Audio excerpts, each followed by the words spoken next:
least the espresso machine you wouldn't need to add coolant every week. That's true. Oh yeah. Shit, we're recording.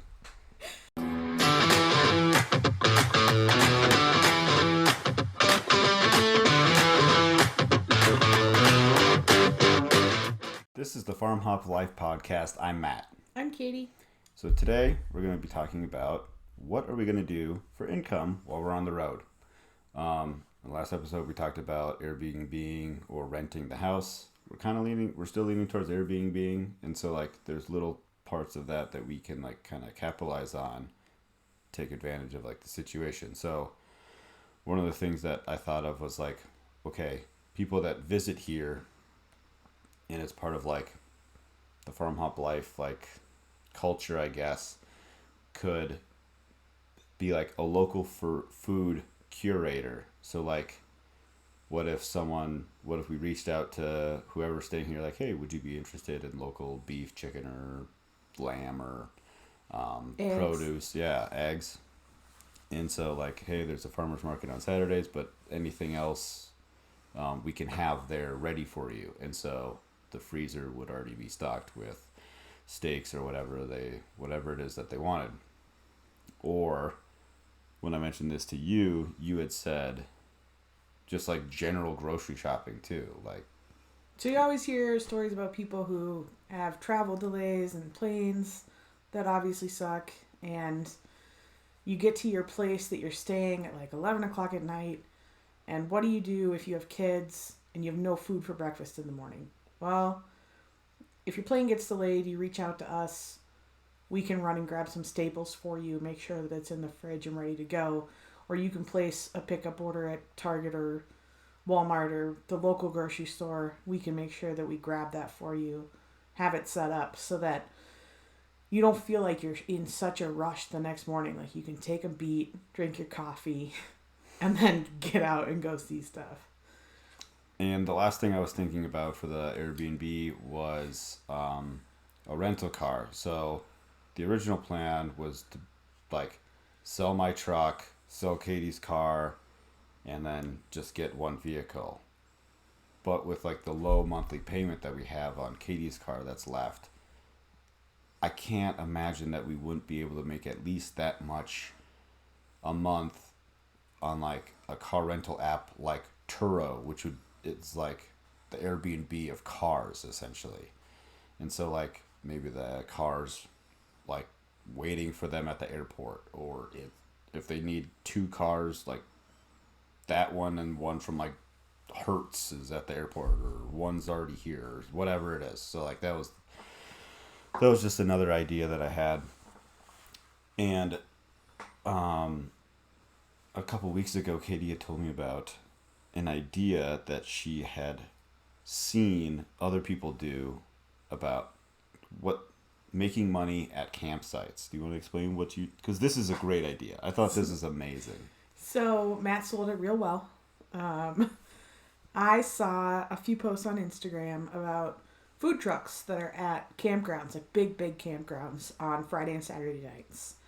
And people were posting about how they took their family up there. It was super convenient because you could just walk. There were some picnic tables. And immediately in my head, I thought, what do people do for coffee? Like, there's never good coffee around when you're camping. People will slit each other's throat to get good coffee. I ran coffee shops for 7 or 8 years, something like that. I've got experience in, like a smaller coffee shop and also a very large chain. And so, like fixing espresso machines, buying products, having a menu, like those types of things come second nature to me. Like I could open a coffee shop tomorrow. I used to travel around the country and actually do that as my job. And I thought, what if we could reach out to campgrounds and offer to be there from like 5:30 till 10:30 on Saturday and Sunday mornings. And all we would need is a refurbished espresso machine, a water hookup, and a place to set up basically like a coffee table. And, I wouldn't have some big fancy elaborate menu But if you just had the basics, I mean, you can remake pretty much any drink that's sold at any coffee shop. And we were talking about it the other night, actually. You know, like, where do you get beans? Well, ideally, if we're traveling around, I would like to source beans from local coffee shops. And then also, you know, like, to maybe kind of get a better deal on the beans themselves, we could promote that coffee shop. Like, hey, if you like our coffee, we got our beans from this place in town. Like, go check them out. And try to send more people their way and also still promote the local businesses that are around. So that also brings up like a couple of interesting hurdles, not like impossible. They're hurdles. They're hurdles. Like, so if we're doing this in multiple states, would we need to have a business license in each state? Or would we just try to like fly under the radar and hope a Karen doesn't like turn us in? Or like, I mean, I'm all for that idea because, you know. I'm not. I've seen those fines. I'm not all for that idea. You just work with it. And then, you know, like there's like the health department, and if you're on the road, how do you store those supplies? And then, you know, you'd have to contact the campground host like ahead of time. I mean, these are all just doable, but just like things to think about. Was there anything else you wanted to expand on? I don't think so. Okay. I Okay. mean, it would be, you could keep your supplies to a minimum. You could order cups, you know, for the week ahead. Make sure you don't have like cases and cases on hand. And getting syrups is not complicated nowadays. Getting chocolate is not complicated nowadays. Figuring out ice, depending on where you're at, could be a little bit complicated. Have enough ice to make ice drinks. But I mean, you know, I could run a big chain coffee shop single-handedly on a Friday morning, so I could handle a campground by myself. Anything other than drip, people will be happy. Yeah, we would not offer drip, but you can make that really well in your camper or in your tent. So, and if somebody doesn't know how, I will gladly teach them, because drip is super easy to do well. But yeah, I mean, I think the biggest hurdle would be getting an espresso machine that's reliable and that you know how to fix. And that you don't have problems with every other week. Yeah. That's not $8,000. It's only more than your car or whatever. It's fine. We'll sell my car to buy an espresso machine. It's perfect. Plan made. At least the espresso machine wouldn't need you wouldn't need to add coolant every week. That's true. Oh yeah. Shit, we're recording. So my idea that I haven't told Kaitie about Dun, dun, dun. is that, so I was listening to a podcast called My First Millions, or My First Million, if anyone's interested. And they talk about the story of Conor McGregor, the UFC fighter.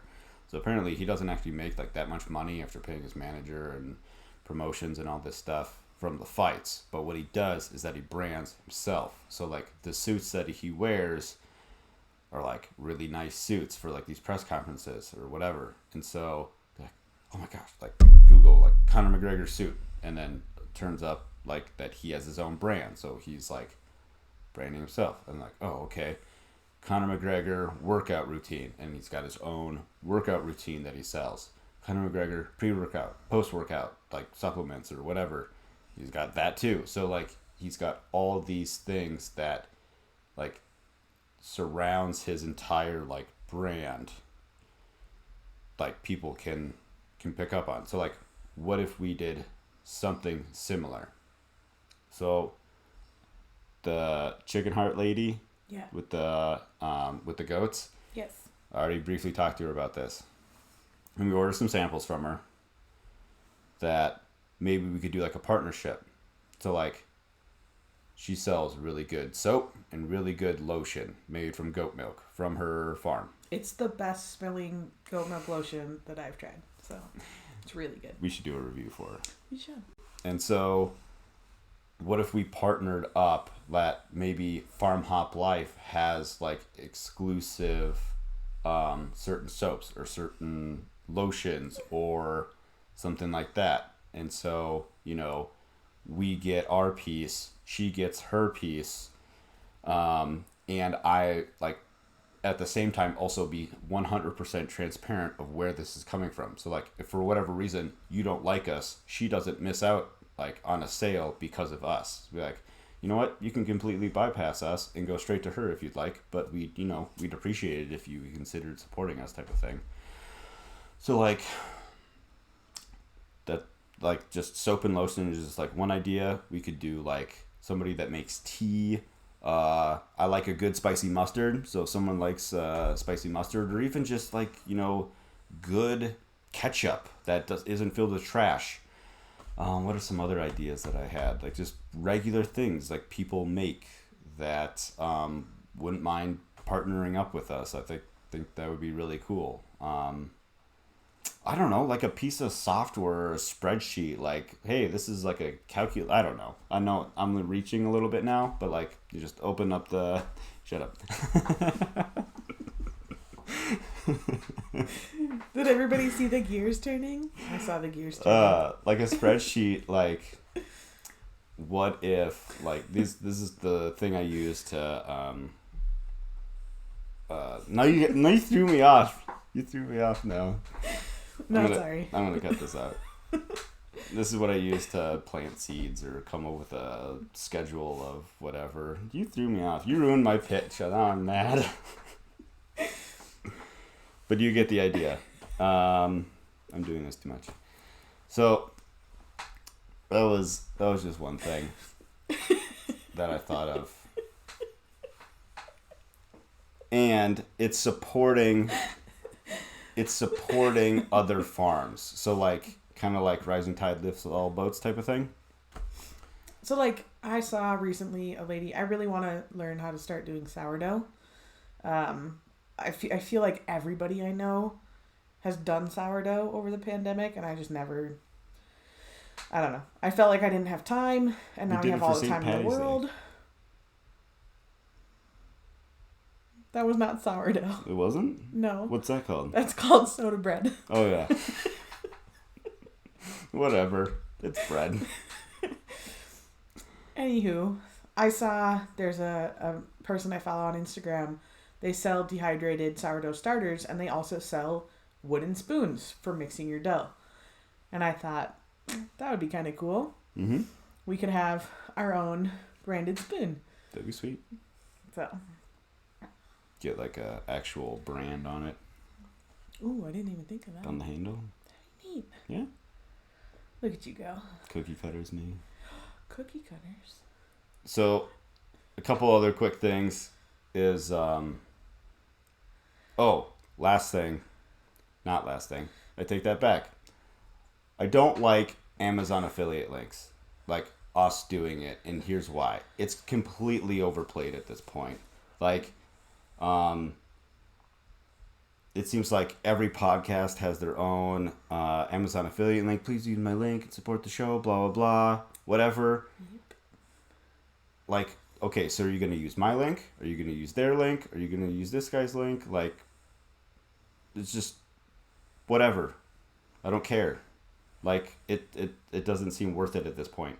The other thing that I noticed about other podcasts is that they will go through, like, you'll hear new ads almost all the time. So like they almost never stick with the same sponsor, like from month to month, let alone from show to show. And it's just like there's like too much turnover in sponsorship. And so like when they were talking about it in that podcast is like, okay, yeah, taking on sponsors for like another company to support your show is like a quick way to make money, but it's not like that real like brand recognition. Like instead of like building your own brand up, like you're just building up someone else's brand when you could be building up your own. And I'm noticing a couple other podcasts kind of do this, like, you know, partnering with like a coffee roaster. So like it would be like blah blah blahs. It'd be like a tool review guy or whatever. His coffee, like partnered with a coffee roaster. So like people are starting to pick up on this type of thing. I'm seeing it around, which is pretty cool. Another thing we're thinking about that I'm looking into is value for value. So like if you value what we're doing, you can like while listening to this podcast, you could stream us Satoshis or Bitcoins or whatever. All of which I do not understand, but he does, so it's fine. I know enough that I like it better than the money that's physically in my wallet and bank account. So, anyways, so I'm still tinkering with that a little bit. How do I get that set up and, get people to use like that other podcast player to be able to stream Satoshis while they're listening or whatever. And Kitty brought up a good idea about quick money ideas. Yeah, I brought up a concern. I don't know if it was a good idea. I brought up a concern of, like what happens if something breaks on the truck or something breaks on the RV and we need a quick $3,000 or $4,000. And yes, we have that in our savings, but we'd prefer not to just blow through our savings. Like what do we do if we need to make a quick couple grand and we're out of state, on the road, living in the RV, on somebody's farm, helping them most days of the week? What do you do? Oh, that's me. That's you. So I'm pretty handy. I had like a couple jobs as a handyman and then got taken over by my own house stuff. And so I stopped doing that. But all my tools fit in a couple of cases. But like you've got experience as a carpenter, a framer, you've done plumbing, you're an electrician, like the list of stuff goes on that he just either had experience doing or knows how to do. And I can learn more, learn how to do more things. I can always just generally like haul material with the truck. I'm a really good babysitter, believe it or not. He's like a big kid, so that's fine. That's true. When we have to go through the airport to go visit family, you know who watches the kid? Me. I do. Do you though? Watch is loosely defined, but entertains is where I really come in. There you go. Entertains. Very good at the entertaining part. Yep. The paying attention to the food schedule and everything, I don't know. What food schedule? What do you mean by food schedule? What does that mean? Point in case. The other idea he had was potentially doing tutoring. I'm not a good tutor. I'm a pretty good tutor. It obviously depends on the subject, but I feel like I excelled in a few different things when I was in school. I was one of those people that really enjoyed going to school. I wish I wouldn't have blown the money on it nowadays, but it was fun. And somebody over here was the exact opposite. So I would maybe do the tutor part. That's fine. So, that wraps up our couple ideas. If you guys have other ideas for us, I'd love to hear them. You can leave a comment, send us an email, farmhoplife@gmail.com. And next episode, we're going to drop a surprise. You could probably figure it out. I don't know. But we're not going to tell you. It's been kind of vague. A little bit, but if you've seen a couple other videos, I've already said it. So. Whoops. See you next time. Bye.